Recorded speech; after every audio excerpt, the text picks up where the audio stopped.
Korang pernah tengok tak benda ni? Benda ni dipanggil lanyih ataupun keropok babi. Pernah try buat? Simple je kalau ikut style saya. Sambil lepak kena air bertenaga, kena benda ni memang syadu. Hai, jika mau di sini. Baces, memotong daging adalah makanan harian saya. Hari ini dalam siri The Meat 5, saya nak kongsi dengan korang daging skin fat. Ianya berasal daripada loin. Macam ni. Lanjutan daripada si lepas kita buat pork chop menggunakan isi loin, dan terdapat lebihan daging yang dipanggil lemak dan kulit, iaitu skin fat. Jangan kita buang, banyak guna dia kalau pandai. Macam ni lah rupa atau tekstur skin fat ataupun lemak dan kulit. Kalau bab skin fat ni ramai yang risau. Sebab apa? Terdapat chop di bahagian belakang kulit. Ramai yang ingat ia beracun, tak boleh dimakan. Nak bersihkan dengan wool steel, jangan, tak payah. Guna pisau juga jangan, tak payah. Sebenarnya chop ni adalah chop dari veterina, tidak mengandungi toksin dan juga diklasifikasikan sebagai food grade. Jadi korang jangan susahkan diri nak buang, ianya selamat untuk dimakan. Jadi sekarang mari kita menjadikannya makanan yang sedap, iaitu kasam babi. Kalau cara saya simple dan mudah je. Okey, kita potong saiz ukuran 1 jari macam tadi. Lepas tu kita potong cube. Kalau bab saiz sebesar apa, itu terpulang pada diri korang sendiri. Bila dah potong, kita cuci ya. Cuci bersih-bersih dengan menggunakan air biasa saja.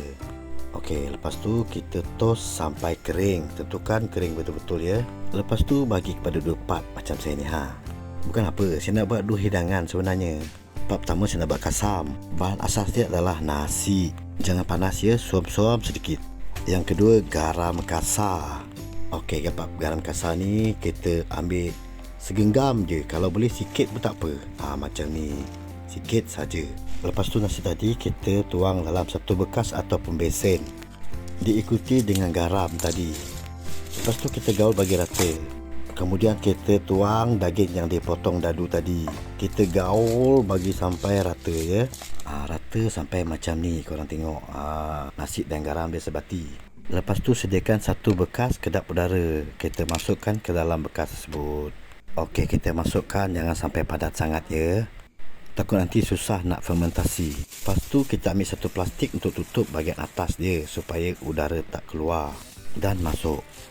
Bagi tutup rapat macam ni. Simple kan, mudah.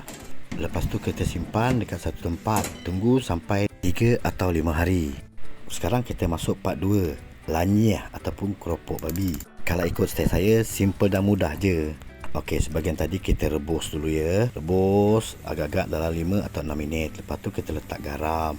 Jangan banyak, satu-satu kecil pun okey dah. Bila dah siap rebus, kita toast dia dengan air sejuk juga Toast sampai kering je.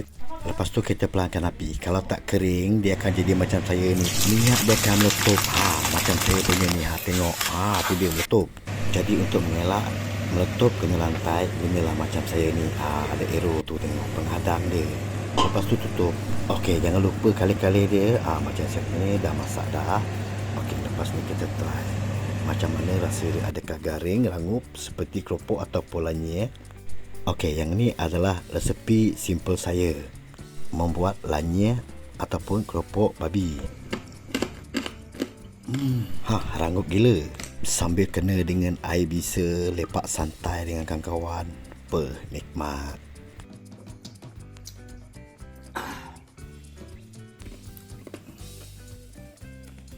Okey, next series saya akan buat Caesar pork ataupun babi gunting dengan menggunakan isi loin ni. Lepas tu kita tengok hasil perapan kasam babi. Okey, jangan lupa komen, like dan subscribe. Untuk next episode,